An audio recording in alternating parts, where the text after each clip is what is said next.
Hey everybody, Aaron here. Welcome back to another anime review. Today we look at Danganronpa 3, End of Peak Academy, Side Despair, Episode 4. So, I'll say this right now.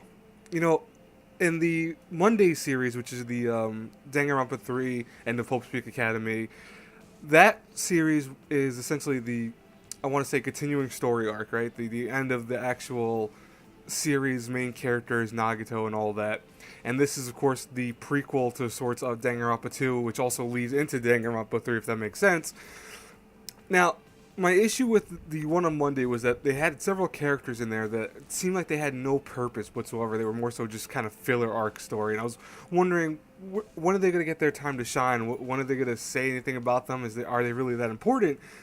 Little did I know that, man, the creators of the show, I give them so much props. They really did something very interesting by splitting these shows in half. They explained everything I had an issue with in the first one so well in this episode that I just want to talk about this episode and say that it was such a great episode overall. And honestly, I will not question any more characters from the first one if they do certain things with that. I won't question it anymore because I feel like I now have faith in both series to kind of compare and contrast to each other perfectly. Anyways, so what's upon our students of the class is that there are going to be a set of practical exams coming up. Now, these practical exams are very important for them to pass because it shows that their talents in whatever field they're going in, like, so for example, the ultimate mechanic or the ultimate confectionaire, which I'll talk about in a second, it shows that they have the talent to stay in that school in Hope Peak Academy. And if they do not pass these exams, then of course it shows that they don't really have a good enough talent. And the class is scared because this is really where it's crunch time. They have to prove they are worthy of holding this seat to this prestigious school. Now, we have our character over here, Nagito, who goes, oh, no, I don't think that we should take this test right now. This is dangerous for everyone. I feel bad that if they don't take the test when they're at their highest, their hope will not be at their highest and they won't be able to excel at this. He tries to go to Yukazome to try to convince her to stop the test, but unfortunately, it's not really in her hands. She's not able to stop the test because it's a school test that's settled up, that's established by various people in charge above her. So she really can't postpone the test. So Nagito goes, okay, that's fine, and walks away with a devious mind in hand. Now, or devious plan in hand, I should say. Devious mind? Well, he does have a devious mind, but anyways. So we have Nanami over here, by the way. It's a kind of just quick nod to her. She really misses Hajime. She really does. She feels bad that she's calling out to him when she's laying down, going, I guess he's not here again today. I feel bad for her because if only she knew what's going to happen to Hajime. Anyways, though. So, we finally are introduced to three characters that I had the issue with, like I said, in the first Danganronpa series on Mondays.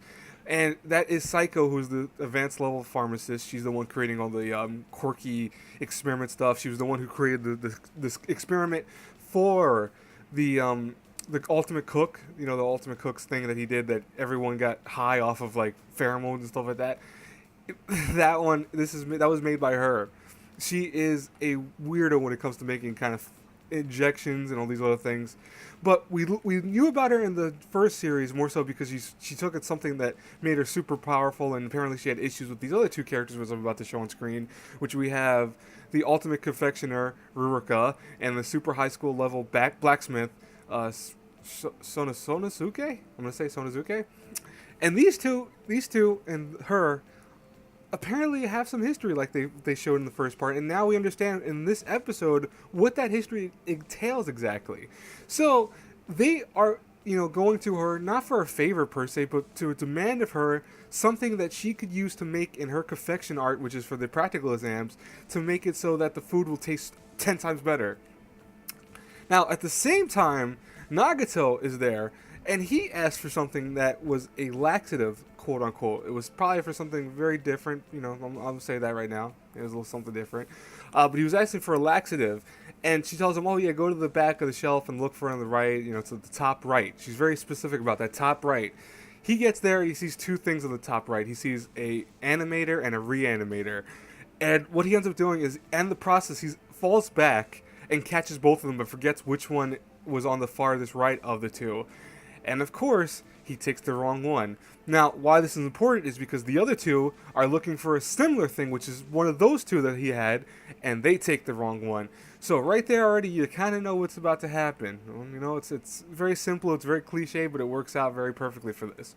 Now, meanwhile, the school is reacting to a statement that's made saying that the school bad things will happen if the exam's not postponed.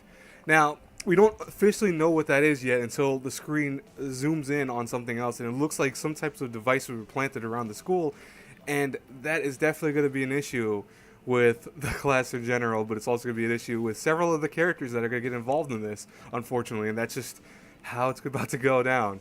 Now, meanwhile, things are happening around here. So we have the chemist girl running into Nagito in the hallways, and when she does this, something almost jokingly happens. You know, their backpacks fly out of their hands, and you know they land on each other's sections, and they think, oh, you know, they don't think nothing of it, and they leave. But you know, if you've seen enough anime or stories that are like this, you know that they switched bags. You realize that by accident. You know, it was an accidental thing, but their bags were switched. So we actually are now at the food time, for the food moment, and she comes up with these heavenly days, was it blue, sky blue heaven days crux creams, which she claims are something from heaven itself. They're so great, and of course the judges love it. They think, oh my god, this is amazing, until they get a pain in their stomach, because guess what, they were laxative were inside the cream itself. Now, this goes to show you one thing, really, more than anything else. This goes to show you that on her own merits, she could have made her food amazing. She didn't need to have the enhancement that she was asking the pharmacist for. She could have done all this on herself, but by stupid means, she cheated, essentially. And that causes a lot of stuff right here to happen, because then they think, oh, you're the reason why the thing was postponed. And Psycho goes up there and goes, no, you know, it can't be what happened, you know. And then she kind of realizes, oh, you know, my bag will have something in it. She opens her bag, and Nagito's bomb that he set up was there.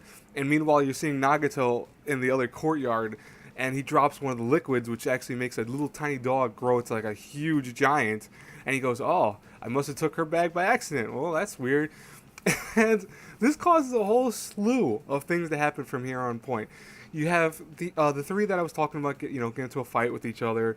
You have at one point the dog bursting through the wall, which causes her to fall onto the bomb, causing the whole gym to explode. They don't talk about what I find funny, what I find very interesting, and I'm glad they did this. They don't talk about the devastation concept behind it. All they talk about was that stuff happened. They were very cautious, I think, and I think because it's always a very scary thing to hear about school bombings and stuff like that. So they were really quick to make sure that whenever they wrote this in, they kept it at a very low key type thing, more so to make it jokey, not make it super serious. And I appreciate that, because I think that's something that is a scary thought for anyone to have something like this, God forbid, happen. So, they really handled that pretty well.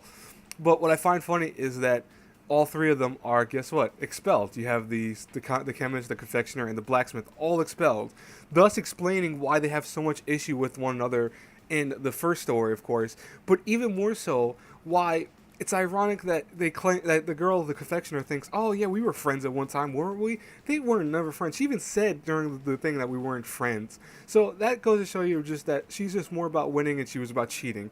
So I don't really feel bad for anymore that this, she was expelled, because honestly, she deserved it. I feel bad for the chemist who got involved in this. That sucks for her.